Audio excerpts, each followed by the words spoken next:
Jadi kalau ke cabang tuh mereka ada 3 tuh selalu kalau saya datang ke cabang. 1, wah saya dapat promosi. Yang kedua, waduh gue dimutasi. Oke. Ketiga, waduh dipecat gue nih. Nah itu aja pokoknya kerjanya 3 itu aja lah. Pekerjaan lu musuhnya banyak nih. Bener gak? Banyak Kang. Saya sempat off 1 bulan. Off 1 bulan. Diduga Santet. ya. Nah, ya. Oh my Diduga. god. Bulan Agustus 2008 tuh saya masih ingat.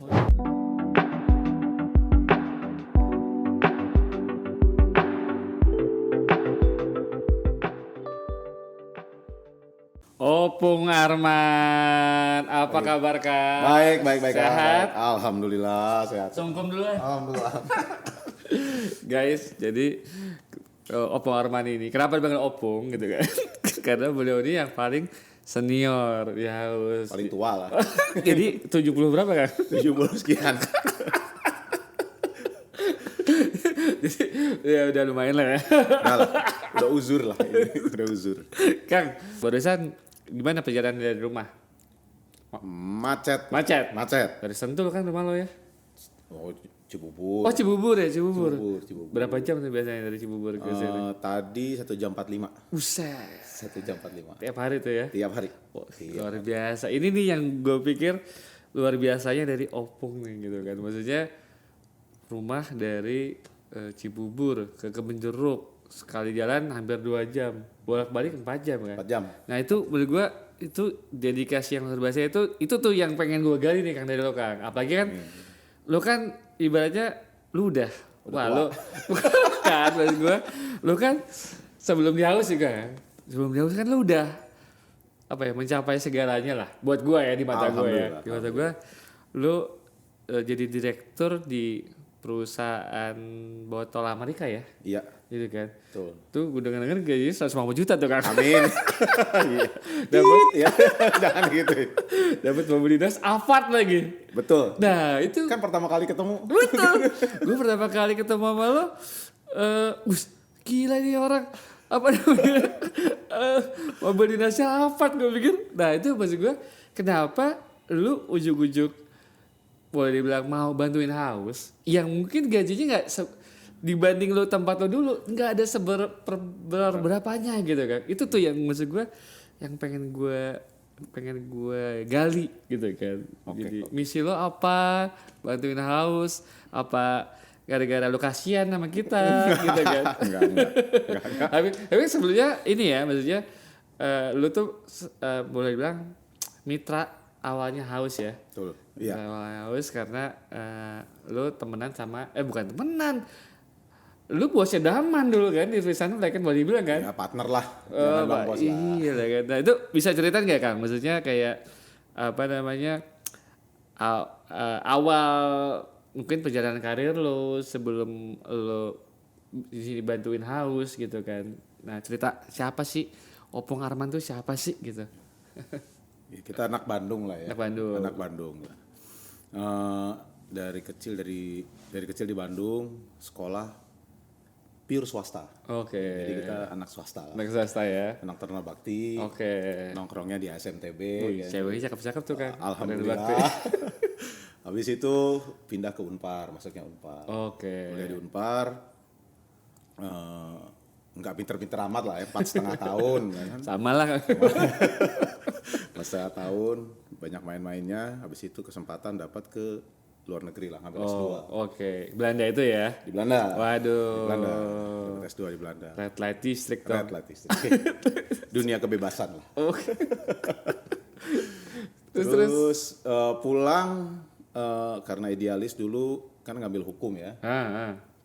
Idealis pulang terus pengen jadi pengacara. Oh. Habis itu. Tapi itu pengen jadi pengacara itu dari kecil pengen jadi pengacara atau gimana tuh ceritanya tuh? Enggak kan? Enggak juga? Enggak ada. Enggak juga? Jadi tuntutan karena sudah lulus di hukum aja lah itu. Oke. Jadi pengen jadi pengacara karena tuntutan aja lah. Karena kuliah di hukum, habis itu S2-nya hukum, pulang kok nggak jadi pengacara, kok kayaknya nggak keren gitu. Oh. Nah, jadi pengacara tapi cuma 1,5 tahun. Oh sempet lo ya? Sempat. Jadi sebelum masuk ke corporate, gue di pengacara dulu. Oke.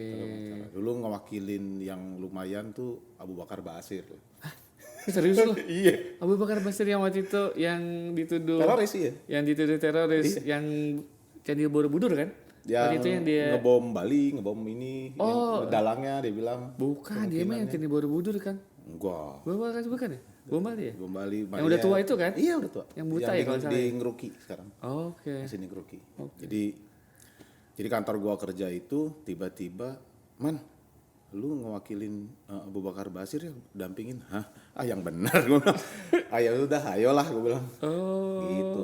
Oke. Tapi habis itu orang tua kelihatannya tidak blessing lah kalau kerja di pengacara. Oh. Kenapa tuh nggak blessing itu? Boleh tahu tuh.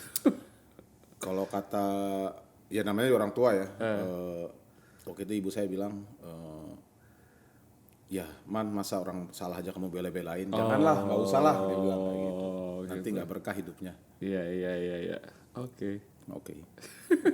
Terus abis dari pengacara tuh berubah dari haluan pengacara tuh. rubah haluan. Jadi lihat lihat lowongan lah di ada headhunter gitu untuk departemen legal di perusahaan. Oke. Nah itulah nyemplung lah ke Susu Bendera. Oke. Oh jadi lu resign dulu dari pengacara atau ketika masih di pengacara lu nyari lowongan? Masih jadi pengacara. Masih pengacara ya. Masih jadi pengacara, terus lihat opportunity lah. Ada headhunter yang ngubungin, suruh minta tolong, Man, mau nggak join nih di perusahaan buat departemen legal, dia bilang. Oke. Oh ya udah, mau lah. Tapi begitu masuk shock juga. Oke. Kenapa tuh? Penghasilan setahun di perusahaan itu sama dengan penghasilan 2 bulan 3 bulan lah di kantor pengacara. Bedanya jauh banget. Jauh, drastis. Turun banget drastis. Oke. Dulu tuh masih 2.500.000 ya. Oh, kayak gitu awalnya. Awalnya. Tahun berapa tuh? Tahu. 2002. Oh, 2002. Iya, oke. Gue masih kuliah tuh. 2.500.000 lah gaji. Habis itu cuman senang aja masuk corporate ya. Terus kebetulan kan Frisian Flag lah. Frisian Flag kan multinasional. Ya. Kalau kumpul keluarga masih kerja di mana lu? Di Frisian Flag. Oke. Multinasional. Gaya. Gaya lah, masih gaya kan masih muda lah dulu. Udah tuh kerja di sana 3 tahun. Jadi saya disuruh ngedevelop departemen legal. Jadi nggak ada departemen legal sebelumnya. Tadi nggak ada. Nggak ada. Masa sih segede Frisian Flag itu? Nggak ada. 2002 tuh belum ada. Kayak gue dari kecil tuh udah minum susu bendera kan? Frisian Flag kan? Jadi nggak ada lah. Oke. Nggak ada departemen legal, terus saya buat lah. Udah 3 tahun, terus saya ngomong ke bos, Pak, kalau cuma di legal aja bosen ah. Gitu. Kebetulan waktu itu orang HR-nya ada yang resign, ada yang mundur. Oke. Ya udah lu masuk ini aja lah, pindahin sini, gue pindahin. Nah, jadi makanya itu awalnya lo berkarir di dunia HR, padahal background lo legal, hukum gitu kan. Oh, itu setelah berapa tahun di legal? Di legal saya 2002 sampai 2005. Oke, 3 tahun. Jadi 3 tahun. Lu pegawai pertama di legal? Iya. Pegawai pertama di legal, ngebangun legal. Bosan pindah ke HR. Pindah ke HR. Tapi emang waktu itu karena lu suka HR atau emang karena dikasih challenge saja? Karena dijorokin aja lah. Dijorokin lah. Ilmunya ilmu jorokin lah. Pantesan di haus juga gue jorokin aja. Ya. Ayo, jorokin aja. Ya mungkin itu ya. Maksudnya kalau gue sih selalu ngelihatnya ada kerjaan ya kerjain. Selama bisa ya kerjain gitu. Jangan nanggung-nanggung lah. Gitu. Iya. Jadi buat info aja nih buat teman-teman, Kang Arman ini di haus jadi direktur HR, merangkap procurement, merangkap BD juga, business development, apalagi kita supply chain sama QA lah. Semua disikat, makanya ini beliau kita makanya opung paling senior kayak opung Luhut gitu kan. Semua disikat.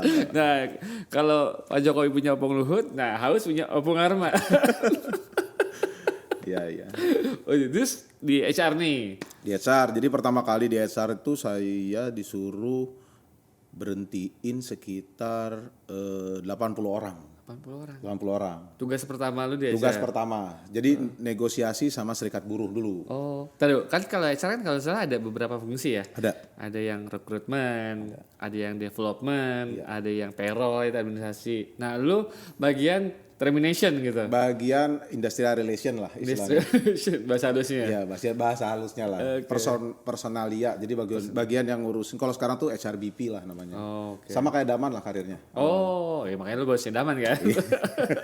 Temen lah, partner. Oh gitu, di bagian itu, di bagian ya bagian PHK lah ya. Iya. PHK. Jadi pertama kali itu disuruh, Man, pokoknya ingat banget gue, Man, kita ada fungsi-fungsi yang tidak core, tolong barengan sama tim berhentiin gitu. Jadi waktu itu ngeberhentiin security sama kantin plus laundry. Sporting ya. Sporting, yang benar-benar bukan core bisnisnya Susu Bendera kan. Maksudnya berhentinya mereka di Swift jadi outsource atau beneran? Jadi kita ngasih option lah.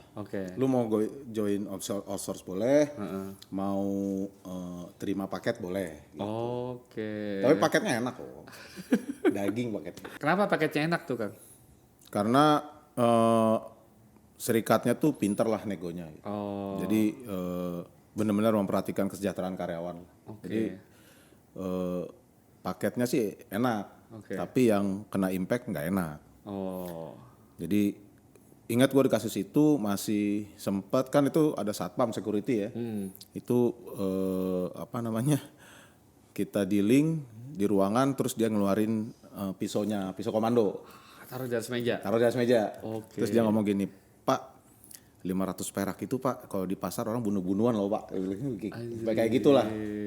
Cuman itu pengalaman jadinya, ngadepin orang tuh nggak semua sama gitu. Walaupun saat itu ya, paket itu tuh termasuk yang terbesar di Indonesia lah. Gitu. Itu kalau boleh tahu berapa kali gaji atau gimana?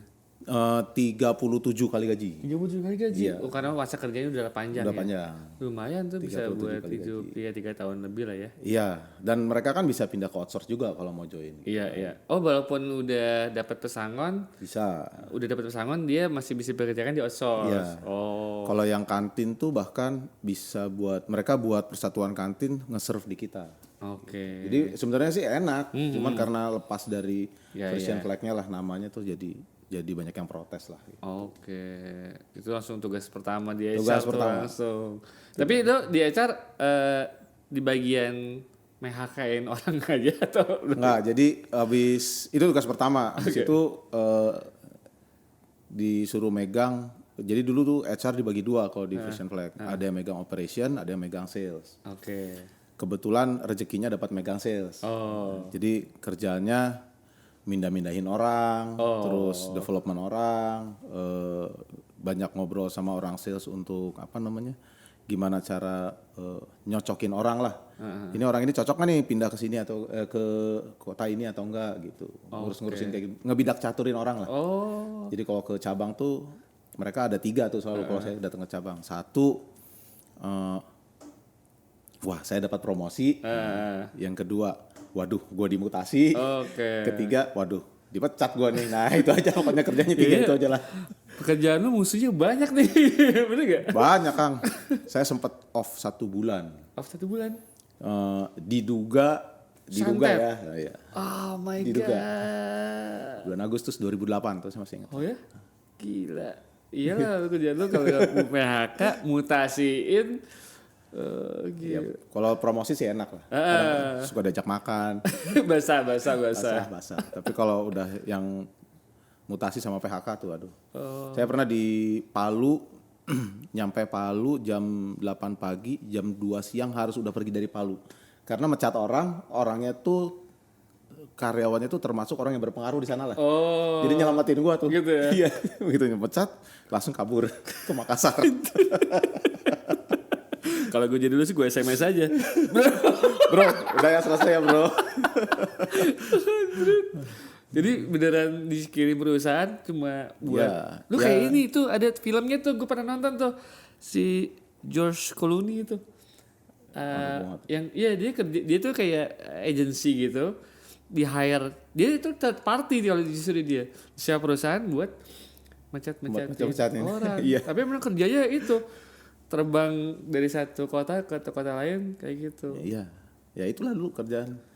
Habis itu Nah, habis itu ada kejadian nih. Jadi Frisian Flag ini punya sister company di Salatiga, namanya Kivit. Oh, oke. Namanya Kivit. Habis itu Kivit ini HR-nya nggak perform lah. Oke. Nggak perform di Kivit. Waktu itu bosku tuh ngomong gini, kita kumpul lagi meeting di ruangan. Siapa nih yang mau megang Salatiga? Gitu. Karena Salatiga lagi butuh bantuan. Terus ya karena ya balik lagi yang paling muda, waktu itu gue paling muda, yang lain tuh tua-tua kan udah pada Di Frisian Flag lo paling muda kan? Iya, Di house paling tua. Gue paling muda waktu itu. Siapa nih mau megang nih? Lumayan megang satu site sendiri. Gitu. Oke. Itulah. Habis itu gue ya wah ini kesempatan nih. Kalau misalnya di sini-sini terus kan capek ya. Iya. Gue tuh udah nikah waktu itu, masih inget banget udah nikah. Anak pertama gue itu sempet manggil gue om. Karena lo jarang Jarang di rumah. pulang. Jarang pulang. Pokoknya Bang Toyib nih. Bang Toyib lah, jarang pulang. Jadi gue ngobrol sama bini gue, kelihatannya ini penawaran menarik nih. Pindah lah gue, hijrah ke Salatiga. Salatiga. Tahu waktu pindah ke Salatiga, lu jadi apa waktu itu di sana? Di sana pertama kali gue jadi HR manager. HR manager. manager. Berarti waktu di Frisian Flag pun terakhir lo itu Manager udah juga. jadi manajer. Udah jadi Jadi manajer ya. udah manager, cuman pindah. Bedanya kalau di Frisian Flag gue megang operasional bisnis partner.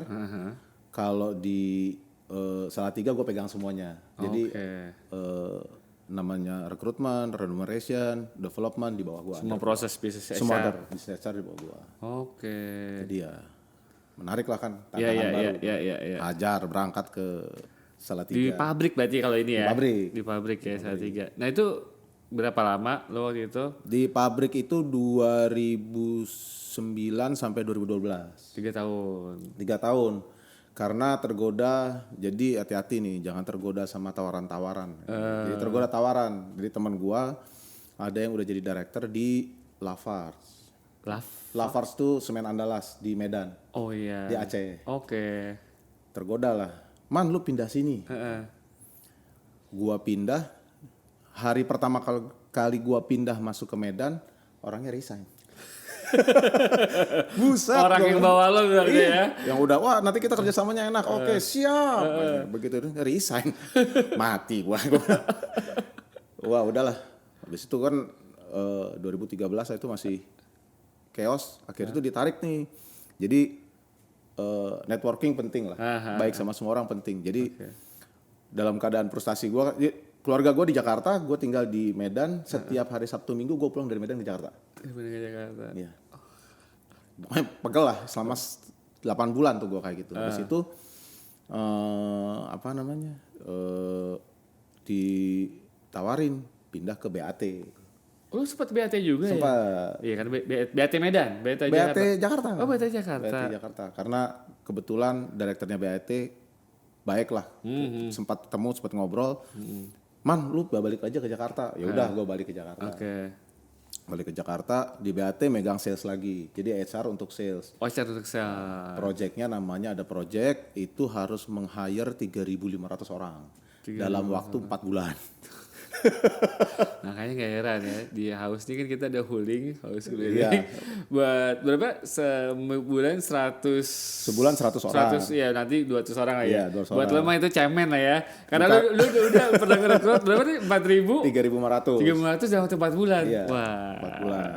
Gue ingat banget tuh, 4 bulan keliling-keliling lah. Buat region lah, buat ini. Itu pegawai tetap atau outsource tuh yang 4.500 itu? Kalau BAT ini hebat, pegawai tetap semua. Pegawai tetap semuanya? Iya. Gila. Hebat lah pokoknya. Gue kalau ngeliat BAT tuh hebatnya perusahaan itu. Berani bayar pegawai tetap semua. Gila ya, langsung direkrut segitu banyak. Iya, habis itu udah tuh lagi senang-senangnya ditelepon lagi sama sama orang Frisian Flag, sama bos gue yang dulu.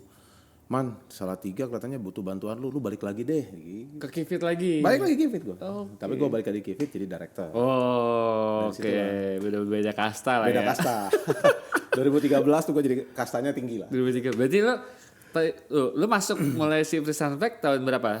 Lu tuh sebagai corporate gitu kan? Sebagai corporate 2002. 2002, lalu 2013 udah jadi direktur. Dari direktur. 11 tahun tuh ya. 11 tahun. Lumayan cepet dong kan? Bener gak? Lumayan Cepet ya. Lumayan. Nah itu maksudnya, oke, lu cerita dulu deh. Maksudnya perjalanan lu dari direktur Kivit terus? Habis dari Kivit, Kivit waktu itu 2013 ya. 2015 gue sempat dikirim ke Myanmar. Oke, dia punya pabrik di Myanmar. Dia set up sales office di Myanmar, tapi Oke. atas nama Friesland Campina. Jadi kan Frisian Flag sama Kivit ini holding company-nya Friesland Campina kan. Oke. Friesland Campina minta tolong kan, bisa nggak lu kerjain untuk buat kantor sales di Myanmar. Oke. Ke Myanmar gua tuh Myanmar. 9 bulan. 9 bulan. 9 bulan. Tapi sebenarnya session lo masih di Salatiga itu. Station gua di Salatiga. Oke. Tapi Itu bantu setup aja. bantu setup. Kayak project gitu ya. kayak project. Tapi lumayan juga 9 bulan lama 9 ya. bulan. Nah, namanya suami takut istri ya. Iya. Jadi pas lagi itu gue di Myanmar, bini gue nelpon, Man, gue pengen balik ke Jakarta. Oh, tadi dulu, bini lo tinggal di mana emang? Di Salatiga, Oh, waktu ke Salatiga dibawa ke Salatiga, bukan di Jakarta ya. di Jakarta. Oh, jadi lu sementara mereka di Salatiga, lu malah ke Myanmar. Betul. Terus dia pengen balik ke Jakarta karena nggak ada keluarga. Kan gue di Jawa Tengah tuh nggak ada keluarga. Anak Jawa Barat asli kan. Iya. Ya udah, dia pengen balik ke Jakarta. Nah, doa tuh langsung dijabah. Heeh. Ada headhunter telepon. Oke. Makanya join ke pabrik botol di Jakarta 2016. 2016 tuh ya. Oke. 2016 lah. Sama direktur HR juga. Direktur HR juga. Gitu. Gaji 150 juta. Enggak lah, jangan lah. Dapat Alphard. Apaan. Luar biasa. Cuman bulanan tuh ke kamar mandi pun dibayarin. Hah? Gimana tuh kalau dibayarin? Kan semua biaya ditanggung. Iya, jadi gue kayak misalnya keluar kota, istilahnya kalau orang-orang, lu mah gila ya, kamar mandi aja dibayarin, lu kencing aja dibayarin kalau kerja di OI gitu. Oh, Saking apa namanya semua- OI? Iya. American Base ini ya company. American Based Company. Oke, 2016 sampai 2000 berapa terakhir? 22. Sebelum join ini langsung. Iya, lu berapa tahun tadi di sana? 2016, 6 tahun 6 dong ya? tahun. Lama juga dong ya? Lama. Nah itu ceritain tuh Kang, maksudnya apa tuh yang lu suka di perusahaan lu yang sebelumnya selain benefit-benefitnya gitu kan, sama akhirnya lu mutusin, kan lu tadi gue bilang lu udah ya buat gue ya, mungkin standar orang beda-beda, tapi buat gue gaji segitu gede banget, fasilitasnya bla bla bla, perusahaan ya multinational company lah ya boleh bilang, apalagi yang mau dicari, kenapa lu tiba-tiba mutusin lo resign dari perusahaan itu, lalu tiba-tiba bantuin house yang boleh bilang ya apalah dibanding Enggak lah. perusahaan-perusahaan sebelumnya gitu kan. Nah, apa tuh yang bikin lo? Jadi awalnya tuh 2000 jadi gini. OI ini perusahaan yang perusahaan Amerika yang baru direformasi lah. Nyari orang-orang baru termasuk gua. Yeah. Jadi gua bantuin nyetapin company culture, efisiensi, ngurangin orang juga segala macam, lean organization. Sampai 2018 dapat rezeki bisa haji. Oke. Di situ mulai kebuka pikiran lah, karena ini perusahaannya oke, nggak masalah. Setiap orang punya prinsip beda-beda lah ya. Iya. Bagi gua perusahaan ini ada sedikit yang bertentangan sama agama gua lah. Oh. Tidak sesuai gitu. Iya. Abis itu semakin lama semakin kuat tuh. Iya. Semakin menggebu lah. Wah, gua harus pindah gitu. Oke. Itu boleh jelasin nggak? Yang nggak bertentangannya itu apa itu? Jadi kan gini, ya dia kan memproduksi botol ya, botol Yeah. kaca. Botol kacanya itu memproduksi minuman keras. Oke. Dipakai untuk perusahaan minuman keras. Oke. Ya bagi gua nggak bisa lah. Iya, Tapi iya. ada juga mazhab yang membolehkan soalnya. Kalau gua udah enggak lah. Oke. Itu udah mulai hijrah tuh ya. Udah hijrah lah, mulai hijrah lah. Udah mulai berpikiran ya. Mulai kepikiran. Nggak kepikiran juga bakal resign cepat terus bakal kayak gimana. Enggak, cuman wah ini gua harus buat strategi gimana. Sampai satu titik mimpi. Oh ya? Ya. Oke. Disiksa sama neraka mimpinya gak? Lebih kurangnya begitu. Oh, serius nih? Iya. Oke. Lebih kurangnya begitulah.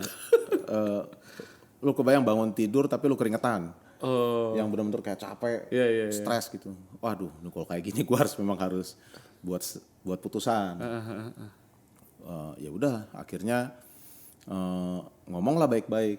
Jadi waktu itu di OA itu sales director yang gue rekrut itu jadi presiden director gue. Oh. Jadi gue deket banget, bukan deket ya, maksudnya gue bisa ngomong lah gitu. Yes. Ini gue posisinya kayak gini. Terus akhirnya ya udah berhenti. Oke. Berhenti dengan tujuan tadinya nggak mau kerja lagi. Oke. Karena kebanyakan denger ceramah, dagang itu pintu rezekinya lebih banyak. Oke, mulai kepikiran nih. Iya. Wah, gue mau dagang nih. Pas saat itu juga gue inget banget tuh, itu kan 2022 awal tuh. Daman tuh tiba-tiba nelpon gue setelah sekian lama enggak. Biasanya kan kita cuman kontaknya via WA doang kan. Iya. Daman tuh ngontak gue, "Man, gue perlu orang HR." Yes. Waktu itu gue kasih tuh 2 anak buah gue. Bener. Gue kasih 2 anak buah gue. Gue gak ngasih tahu ke si Daman, gue resign. Gue ngasih 2 buah anak buah gue. Di interview 1 lolos. Kalau nggak salah namanya si Fajar. Lolos abis yang itu. UGM itu ya? Bukan? Pokoknya bekas anak buahnya Sandi Uno lah. Oh gitu. Udah interview, udah oke. Tiba-tiba si Fajar nelpon gue.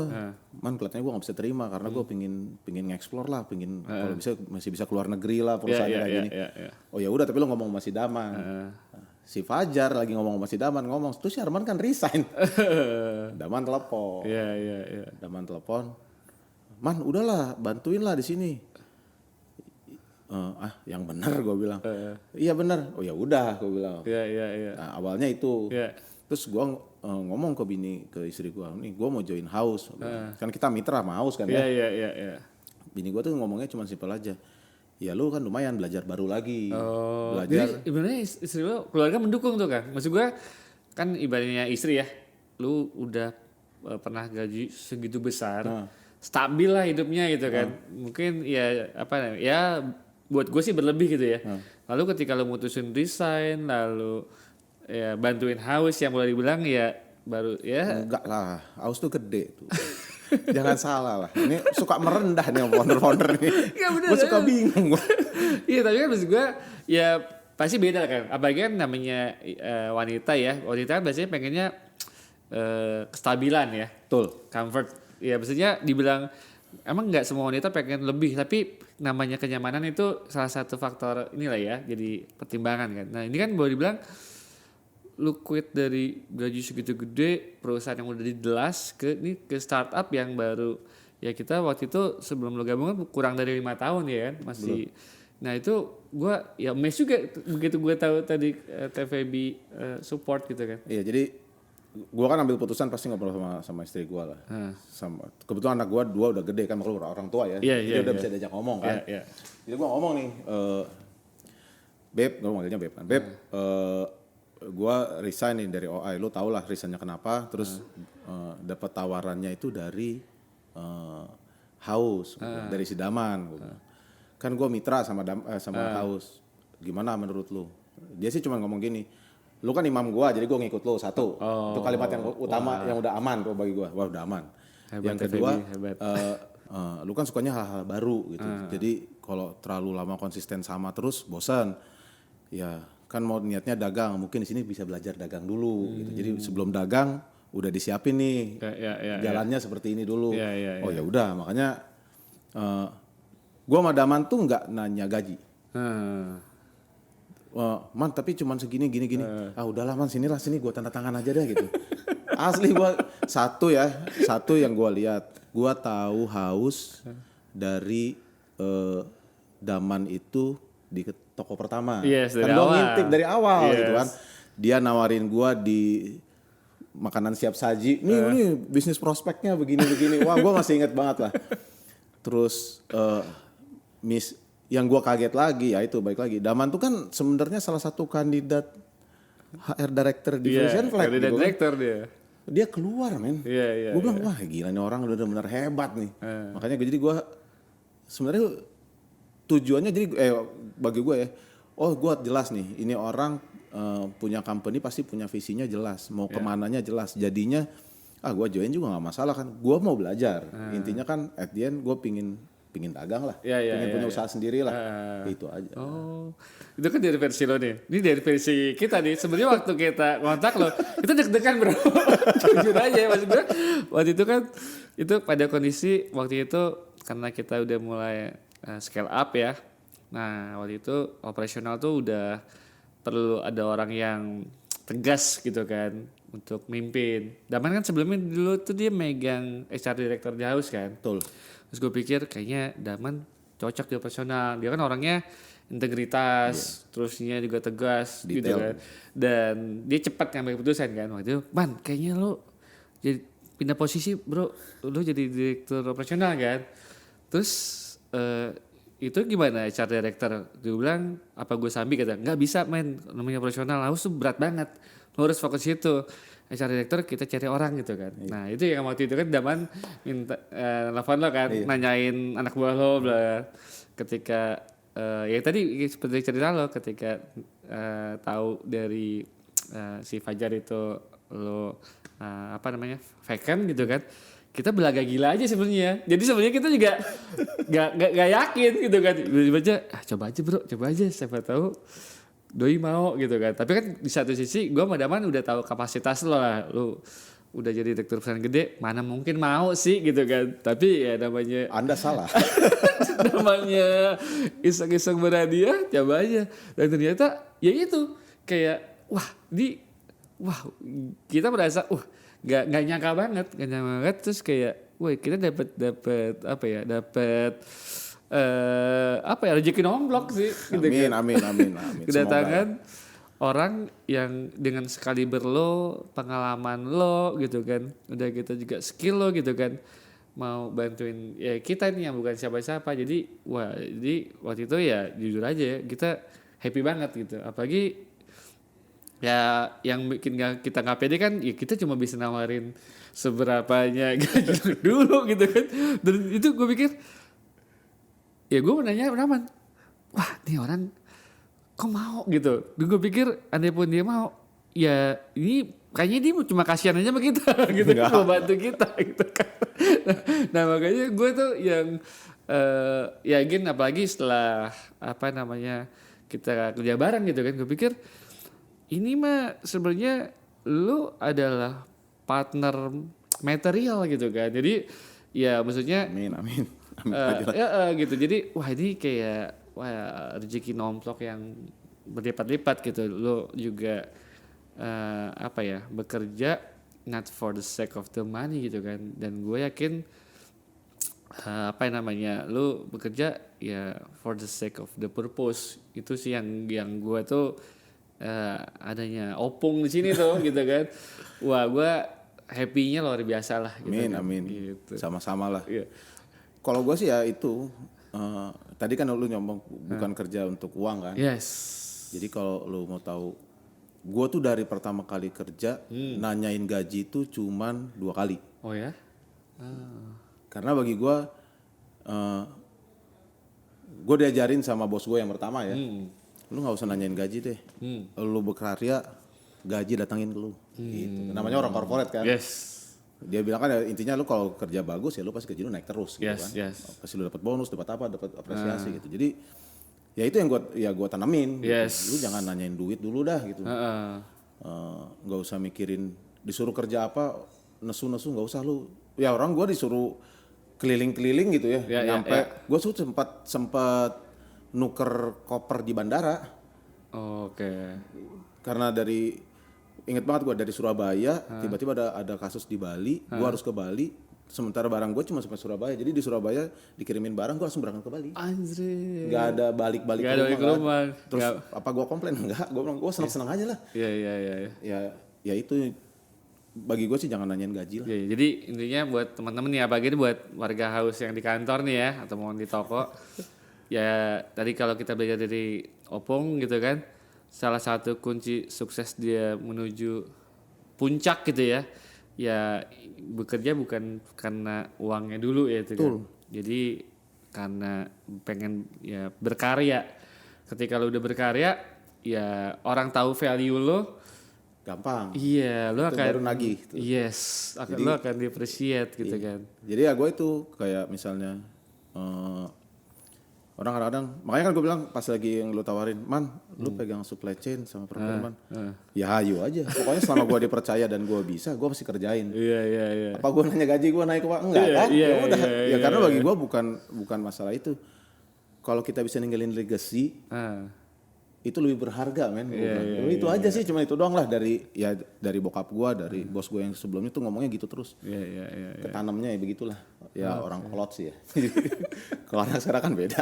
Kalau gue, Kang, ini kan ibaratnya pasti banyak juga nih karyawan haus nih yang pengen belajar kan dari kesuksesan karir profesional lo gitu kan. Apalagi tuh selain tadi jangan bekerja buat uang dulu gitu kan, yang bisa bikin lo ke puncak karir lah. Kalau gue sih yang gue alamin, yang pertama mau dengerin orang. Iya. Oke. Jadi karena selama ini tuh merasa bahwa wah gue udah kerja begini, berarti gue jago dong kayak begini. Nah kalau gue siapapun tuh gue dengerin, istilahnya mau itu cuman istilahnya office boy mau ngomong apa atau yang dari atas sampai bawah tuh gue dengerin. Karena persepsi kita tuh suka beda sama persepsi mereka, tangkapan. Jadi gue selalu berusaha siapapun yang ngasih masukan ke gue terima. Gitu. Ini kayak prinsip ini ya, ngosongin gelas ya kan? Ya betul, ngosongin gelas. Jadi ibaratnya lu udah pengalaman kan di perusahaan multinasional puluhan tahun gitu kan, gelas lo berarti udah penuh lah. Tapi ketika lo masuk ke tempat baru, lu nggak datang dengan gelas penuh gitu ya. Lu dengan dengan sadarnya gue kosongin dulu nih gelas gue, sehingga lu bisa dapat insight dari orang lain siapapun itu ya. Iya. Gitu ya. Jadi gue masuk house aja gue kosongin dulu tuh. Orang gue nggak tahu bisnis F&B gitu. Gimana gue tahu? Gimana gue cari taunya? Makanya kan bangun toko gue ikut sampai malam. Operasional gue datang ke apa? Karena gue pengen dengerin mereka tuh suaranya apa sih? Oh kayak begini. Nah pengalaman gue dipakai untuk nyari solusinya. Itu aja intinya. Jadi kadang-kadang tuh orang tuh suka ngebatasin. Ya udah, gue udah paling tahu deh di departemen ini. Kalau gue sih enggak. Ya, nah itu gue juga merasa kan kita juga beberapa kali hire profesional dari luar ya. Itu banyak yang gak cocok di house. Kadang-kadang orang yang karakternya gitu tuh datang dari perusahaan yang lebih gede dari house, datang ke sini tuh gelasnya udah penuh tuh. Dia bawa gelas itu. Jadinya ibaratnya kayak orang merasa paling tahu, merasa paling benar, tapi kan belum tentu cocok dengan sini. Iya, karena kan mungkin industrinya beda, atau segmen marketnya beda, atau culture-nya beda. Nah itu ya oke. Jadi harus ini ya, harus mau ngosongin.